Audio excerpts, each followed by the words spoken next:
जय हिंद बेटा। तो आज हम शुरू कर रहे हैं एक्सरसाइज 3.3 जो कि है एलिमिनेशन मेथड के ऊपर बेस्ड। तो क्वेश्चन नंबर 1 है, solve the following pair of linear equations by the elimination method and the substitution method. तो सब्स्टिट्यूशन मेथड मैंने आपको अपनी पिछली वीडियो में सिखाया था, तो मैं आज आपको एलिमिनेशन मेथड से करके दिखा रही हूँ क्वेश्चंस को। सब्स्टिट्यूशन मेथड से आप लोग खुद ट्राई कर सकते हैं, उसके लिए आप मेरी पिछली वीडियो देख सकते हैं। तो क्वेश्चन है x + y = 5, ये फर्स्ट इक्वेशन है। और सेकेंड इक्वेशन है हमारे पास 2x - 3y = 4। तो करना क्या होता है बेटा कि हमें, जैसे कि दो हमारे पास इक्वेशन है, तो यहाँ पर दोनों इक्वेशन में या तो x के कोफिशिएंट सेम कर लीजिए या y के कोफिशिएंट सेम कर लीजिए, और उसके बाद दोनों का साइन अगर डिफरेंट होता है तो वो एलिमिनेट हो जाता है वेरिएबल। तो जैसे कि हम यहाँ पर देख रहे हैं, अगर आप ऑब्जर्व करें तो फर्स्ट इक्वेशन में x का कोफिशिएंट 1 है, y का कोफिशिएंट 1 है, कांस्टेंट टर्म 5 है। सेकेंड इक्वेशन में x का कोफिशिएंट 2 है, y का कोफिशिएंट -3 है और कांस्टेंट टर्म है 4। तो ये जो इक्वेशन नंबर 1 है, अगर मैं इसको 3 से मल्टीप्लाई कर देती हूँ और सेकेंड इक्वेशन में हमें कुछ भी चेंज करने की ज़रूरत नहीं पड़ेगी, तो आप नोटिस करेंगे कि y अपने आप ही एलिमिनेट हो जाएगा। तो जब हमने इक्वेशन नंबर 1 को 3 से मल्टीप्लाई किया, लेफ़्ट और राइट दोनों को मल्टीप्लाई करना है, तो जब 3x से मल्टीप्लाई हुआ तो मिला 3x, और जब हमने y को मल्टीप्लाई किया तो ये बना 3y और 3 × 5 = 15। सेकेंड इक्वेशन में कुछ भी चेंजेस नहीं है, वो है 2x - 3y = 4। तो अगर अब आप देखेंगे यहाँ पे फर्स्ट इक्वेशन में यहाँ पे y का कोफिशिएंट +3 है और सेकेंड इक्वेशन में y का कोफिशिएंट -3 है। दोनों ही कोफिशिएंट सेम हो चुके हैं और दोनों का साइन भी डिफरेंट है। तो अगर हम दोनों इक्वेशंस को ऐड कर देंगे, सो ऑन एडिंग, ऐड करने पर क्या होगा, ये +3y और -3y एलिमिनेट हो जाएगा, यानी कट जाएगा। तो यहाँ पर दोनों x पॉजिटिव है तो 3 और 2 आपस में ऐड होके 5x मिलेगा, और राइट साइड पे 15 में जब हम 4 ऐड करेंगे ये बन जाएगा 19। तो x की वैल्यू मिलेगी 19/5। तो अब क्या करना है बेटा, ये जो x की वैल्यू मिली है, हम इसको इन दोनों इक्वेशन में से, ये जो दो इक्वेशन गिवन है, किसी एक में यहाँ पर पुट कर देंगे। तो अगर आप इक्वेशन नंबर 1 को देखें, वो बिल्कुल सिंपल सी है। तो यहाँ पर हम x की वैल्यू पुट करेंगे, तो हम लिखने जा रहे हैं पुट x = 19/5 इन इक्वेशन 1।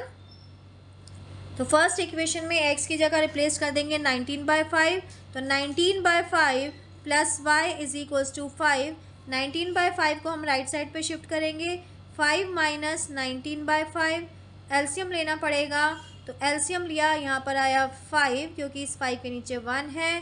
तो 5 × 5 = 25, -5 × 1 = 5, 19 × 1 = 19। तो y की वैल्यू मिली 25 में से 19 गया, आंसर इज़ 6/5। तो जैसे कि आप देख रहे हैं, एलिमिनेशन मेथड में हमने पहले y को एलिमिनेट किया और उसकी हेल्प से हमें x मिला, और x की वैल्यू जो भी मिली हमने किसी भी दोनों में से एक भी इक्वेशन में, तो हमने फर्स्ट इक्वेशन में रखा है। फर्स्ट इक्वेशन में हमने x की वैल्यू रखी, यहाँ से हमें y मिल गया। अब आते हैं हम सेकेंड पार्ट पर। तो सेकेंड पार्ट जो है हमारा वो है 3x + 4y = 10, और सेकेंड इक्वेशन है 2x - 2y = 2। तो अगर आप देखें, ये जो इक्वेशन नंबर 1 है और इक्वेशन नंबर 2 है, इक्वेशन नंबर 2 में y का कोफिशिएंट -2 है और इक्वेशन 1 में y का कोफिशिएंट +4 है। तो अगर हम इक्वेशन 2 को 2 से मल्टीप्लाई कर दें, पूरी इक्वेशन को 2 से मल्टीप्लाई कर रहे हैं और फर्स्ट इक्वेशन में कुछ भी चेंज नहीं करना, तो हमारे पास जो रिजल्टिंग इक्वेशन आएगी, फर्स्ट इक्वेशन है 3x + 4y = 10, और सेकेंड इक्वेशन जो है वो 2 से मल्टीप्लाई होने जा रही है। 2 × 2 = 4x, 2 × 2 = 4y, 2 × 2 = 4। तो पूरी इक्वेशन लेफ़्ट और राइट को हमने 2 से मल्टीप्लाई किया। तो आप देख रहे होंगे कि यहाँ पर फर्स्ट इक्वेशन में जब हमने कुछ भी चेंज नहीं किया तो y का कोफिशिएंट एज इट इज़ रहा, और सेकेंड इक्वेशन में 2 से मल्टीप्लाई करने पर -4y आ गया। दोनों कोफिशिएंट सेम है बट साइन डिफरेंट है। अगर साइन डिफरेंट, तो हम क्या कर रहे हैं, यहाँ पर दोनों इक्वेशन में यहाँ पे +4 है और नीचे -4 है। अगर हम दोनों को ऐड करेंगे, ऐड करने पर क्या होगा, सो ऐड करने पर +4y और -4y एलिमिनेट हो जाएगा। तो हम यहाँ लिखेंगे ऑन एडिंग, ठीक है बेटा, तो ऐड करने पर +4y -4y कट गया, 3 और 4 आपस में ऐड होके मिलेगा 7x, और राइट साइड पे जो टर्म बची है कांस्टेंट टर्म 10 और 4 को ऐड करेंगे 14 मिलेगा। तो यहाँ से x की वैल्यू हमें मिल जाएगी, x विल बी 14/7, 7 से ये 14 कैंसिल हो सकता है, तो 7 2 ज़ा 14, सो x की वैल्यू मिली 2। इस x की वैल्यू को हम या तो इक्वेशन नंबर 1 या इक्वेशन नंबर 2 में पुट कर देंगे। तो जैसे कि हमारे पास इक्वेशन नंबर 1 है 3x + 4y = 10, तो उसमें हम यहाँ पर पुट कर देते हैं। So put x = 2 in equation 1। तो फर्स्ट इक्वेशन थी हमारी 3 × x + 4y = 10, 3 2 ज़ा 6 बना, + 4y = 10, 6 को राइट साइड पे शिफ्ट करेंगे, साइन चेंज हो जाएगा, 10 - 6 बचेगा 4, लेफ्ट साइड पे 4y चल रहा है, यहाँ पे y की वैल्यू मिली, ये जो 4 यहाँ मल्टीप्लाई में है राइट साइड पे डिवाइड में जाएगा, कैंसिल हुआ, 1 आ गया, तो दैट मीन्स y की वैल्यू आई 1 और x की वैल्यू आई 2। नेक्स्ट पार्ट, थर्ड पार्ट अगर हम देखें तो थर्ड पार्ट हमारे पास जो है वो है 3x - 5y - 4 = 0, और सेकेंड इक्वेशन है 9x = 2y + 7। तो बेटा अगर हम देखें दोनों इक्वेशन अपने स्टैंडर्ड फॉर्म में नहीं है, तो क्या करेंगे, फिर से इक्वेशन को रीराइट कर रहे हैं। 3x - 5y, जो -4 कांस्टेंट टर्म है उसको राइट साइड पे शिफ्ट कर देते हैं, प्लस का 4 बन जाएगा। और सेकेंड इक्वेशन में अगर हम देखें 9x, राइट साइड पे 2y है, यानी वेरिएबल वाली टर्म राइट साइड पे है, तो उसको लेफ्ट साइड पे जब लेकर आएंगे उसका साइन चेंज हुआ, माइनस का 2y बन गया, और राइट साइड पे बचा 7। अब ये इक्वेशन अपनी स्टैंडर्ड फॉर्म में है। तो अगर आप देखें यहाँ पर इक्वेशन नंबर 1 में यहाँ पर 3 है और इक्वेशन नंबर 2 में यहाँ 9 है, तो अगर हम इस इक्वेशन को 3 से मल्टीप्लाई करें तो दोनों कोफिशिएंट सेम हो जाएंगे। तो इसको अगर मैं इक्वेशन नंबर 1 मार्क कर रही हूँ, तो इक्वेशन 1 को हम 3 से मल्टीप्लाई कर रहे हैं। जैसे ही हमने इक्वेशन 1 को 3 से मल्टीप्लाई किया तो 3 3 ज़ा 9, 3 5 ज़ा 15, 3 4 ज़ा 12, और second equation as it is, क्योंकि उसमें हमने कुछ भी चेंज नहीं किया है, 9x - 2y = 7। तो अब अगर आप देखें यहाँ पे दोनों इक्वेशंस में x का कोफिशिएंट सेम है, लेकिन अगर आप ऑब्जर्व करेंगे दोनों का साइन भी सेम है, और एलिमिनेट हमेशा तभी होता है जब दोनों के साइन ऑपोजिट हो। तो ऑपोजिट करने के लिए क्या कर देंगे, हम ये जो ऊपर वाली इक्वेशन है इसमें से नीचे वाली इक्वेशन को सब्ट्रैक्ट करेंगे, तो हम लिखेंगे ऑन सब्ट्रैक्टिंग, यानी जब आप सब्ट्रैक्ट कर रहे हैं। अब जब हम सब्ट्रैक्ट करते हैं कोई भी इक्वेशन तो उसके साइन चेंज हो जाते हैं, यानी ये जो 9x है प्लस का, इसका साइन हो जाएगा माइनस, और ये जो -2y है इसका साइन हो जाएगा +2y, और ये जो +7 है इसका साइन हो जाएगा -7। तो अब ये जो इक्वेशन नंबर 2 है इसके साइन जो एक्चुअल साइन थे वो ना होकर अब ये चेंज्ड साइन है, 9 हो गया माइनस का, -2 हो गया प्लस का, और 7 हो गया माइनस का। तो सब्ट्रैक्ट करने पर क्या हुआ, ये दोनों एलिमिनेट हो गए, +9x और -9x। यहाँ पर माइनस का 15 है और नीचे +2y है, यानी जब आप सॉल्व करेंगे तो माइनस का 13y आया, और यहाँ पर है 12 और नीचे है -7। तो 12 में से 7 गया, हमें मिला 5, यानी y की वैल्यू हमें मिल गई 5/-13। इस माइनस को ऊपर शिफ्ट कर सकते हैं, सो y की वैल्यू मिली -5/13। इस y को हम इक्वेशन नंबर 1 या इक्वेशन नंबर 2, यानी जो दो इक्वेशंस थी या आपने जो खुद से लिखी है उनमें से किसी एक में हम यहाँ पुट कर देंगे। तो मैं क्या करती हूँ, ये वाली इक्वेशन गिवन है यहाँ पर हम y की वैल्यू रख देते हैं। सो पुट y = -5/13 इन इक्वेशन। अब जैसे कि उस इक्वेशन को मैंने कोई नंबरिंग नहीं दी थी तो मैं उसकी वैल्यू लिख देती हूँ, 9x = 2y + 7। तो y की जगह हम y की वैल्यू रिप्लेस कर रहे हैं, -5/13 जैसा कि वैल्यू आई हुई है, +7, और 9x यहाँ पर लेफ़्ट साइड पे चल रहा है। तो हमने जो इक्वेशन मिली 2 को हमने 5 से मल्टीप्लाई कर दिया, 2 5 ज़ा 10, नीचे 13 है +7। अभी 13 एलसीएम लेना पड़ेगा, तो 13 हमने एलसीएम लिया, -10 एज इट इज़, 91 आया, 13 इंटू 7 91, 9x लेफ्ट साइड पे चल रहा है हमारा। So 9x is equals to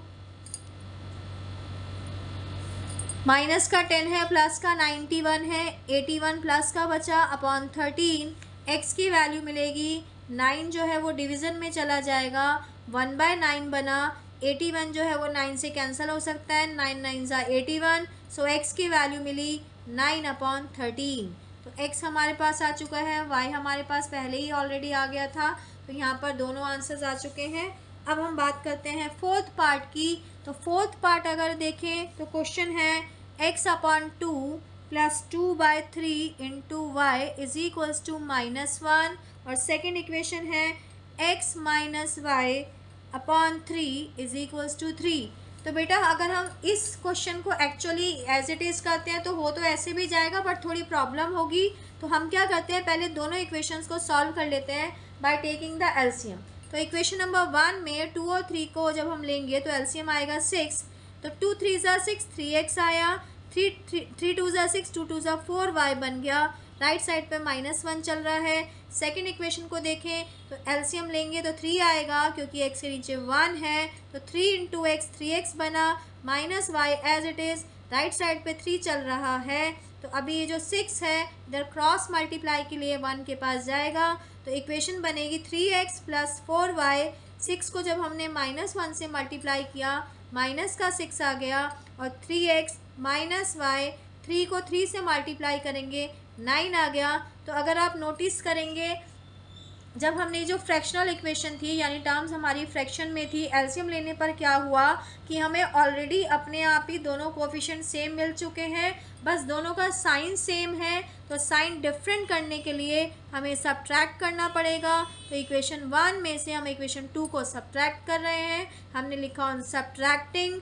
subtract करने पर क्या करना है, नीचे वाली इक्वेशन के साइन चेंज कर देने हैं, यानी हर टर्म का साइन चेंज हो जाएगा। 3x जो कि पॉजिटिव है वो बन जाएगा नेगेटिव, y जो कि पॉजिटिव है नेगेटिव है वो बन जाएगा पॉजिटिव, और 9 जो कि पॉजिटिव है उसका साइन हो जाएगा नेगेटिव।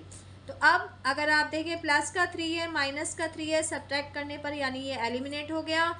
यहाँ पे है प्लस का 4 प्लस का 1 यानी प्लस 5y आया, और राइट साइड पे -6 है -9 है, दोनों को प्लस करने पर माइनस का 15 मिलेगा। यानी y की वैल्यू मिली हमें -15/5।